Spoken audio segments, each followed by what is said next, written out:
say my age. That Immaculate Heart of Mary College from kinder to grade 4. Kasi hanggang grade 4 lang ang lalaki doon. The rest, high school, ang babae na. So obviously, hindi kami pwedeng tumuloy sa high school. Yung kanyang claim to glory doon sa Immaculate, kabas niya si Christopher De Leon. So talagang ano sila, mag-classmate sila and everything. Kaso lang, si Eddie, no? You know him, his name is Edilberto. Most of you do not know that his real name is Edilberto. We call him Eddie. Most of you call him Didi. Okay? Nga lang, hindi nga siya naging artista. Alright? After grade 4, we transferred to San Sebastian College. Pero that's only for grade 5 to grade 7. After this, I went to Aquinas School. I finished in Aquinas School sa high school. Siya pumasok sa Aquinas School pero parang hindi niya environment yung Aquinas, no? So he moved on to JRC, Jose Rizal College. So ngayon JRC yan.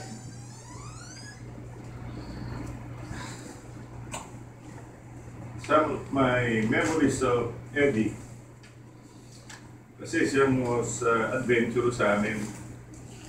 Minsan mawawala, yung pala sumama sa banda. He's only around the age of my son, 12 years old. Sumama doon sa banda. Minsan tumugtog, sumama lang doon sa banda sa Olongapo para manood ng gig nila. Kung mahilig sa music at sa banda. And then the next day bumalik, so siyempre may mother and dad. Galit yun, galit. Ganun siya. And he is the most traveled among us.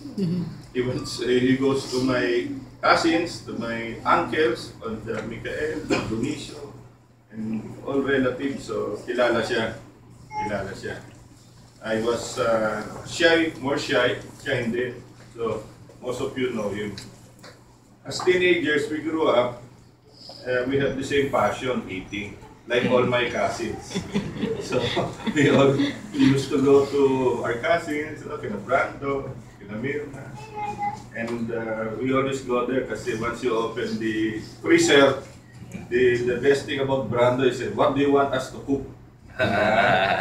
Then, isa lang naman ang specialty ng pamilya natin manok.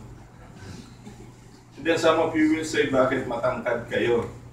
Since ang business ng family ng mami ko, saka ng mga cousins ko, ay chicken, ang aking analysis ay, di ba yung manok pinapakain ng growing mass? So kakakain namin ng manok, pinabrando, yung growing mass napunta sa amin. So lumaki kami. So nakikita, kahit si Brando biglang, shoop, lumaki. Si Danny, lumaki rin. So we had so much fun, marami kaming oras na nagpa-party, kasama ni Mirna, yung mga Sevilla. Nagpa-party kami ng mga teenage years namin. Even with those party with the mother of Mela, the Mela, the mother of Man, we met there also there. So enjoy naman kami together. And then eventually I started working. We lost touch with each other. Kasi palagi akong na-assign sa ibang lugar. Okay naman siya. And eventually, when years go by, the best things I can remember about him was, when we were young, mahilig yung pumunta sa lubluban ng Kalabaw. So, iba sa inyo dito, hindi na alam kung ano yung lubluban ng Kalabaw, kasi alam ninyo, mga computer, Dota, kung ano-ano. So may lubluban ng Kalabaw, pero yung lubluban ng Kalabaw noon, sa harap ng Immaculate, hindi yun madumi. Ibang lubluban noon, maputik lang. Pero hindi yung madumi na ano. So nandun yung Kalabaw. I cannot forget that because mahilig kami mag-irador. And then ang layo niya, sabi ko, sige, I'm gonna shoot you, ganyan. Sigaw siya. Tingnan natin kung tamaan mo ako. Yan. Tapos dive siya. Pag dive niya, binitawan ko. Pag-release ko, biglang umahon, sapol siya dito. Kasi siyempre, anong reaction niya? Wah! Ako naman tawa, ako ng tawa. But come to think about it, buti na lang hindi ko siya tinamaan sa mata. No? But we were, I was laughing kasi tinamaan siya. Napulog ko na asintado ako. I hope he forgives me. No? Para mamaya binigyan ako dito sa ulo niya. No?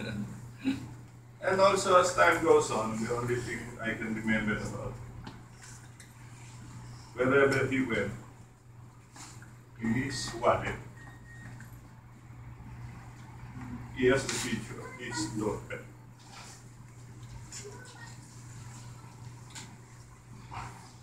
Other things that I remember about him is that he is very generous.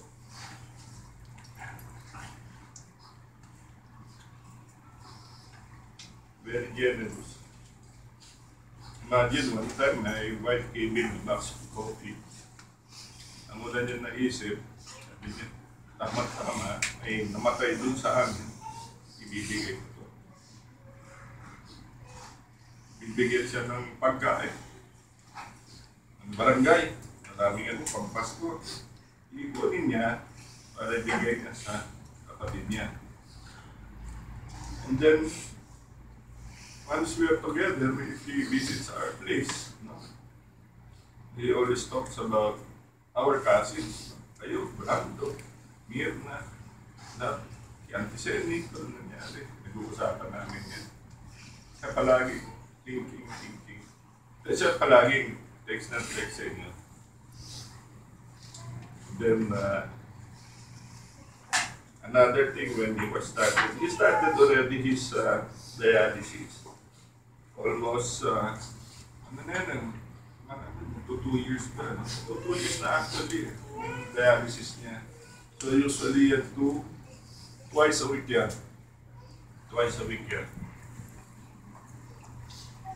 Doon naman, you will see also how strong his will to live is.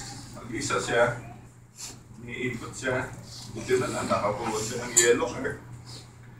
Kasi sa OSMAC, and then nakakuha din siya ng what you call this, yung PhilHealth na masa. Again, nakakatulong sa dialysis niya. And then the other thing also, he went to PCSO, walking alone. Malakas pa siya dun eh. And then, he went to Malacanang para makakuha rin siya ng mga donations to assist him for his dialysis. So, I can see that he has a very strong will.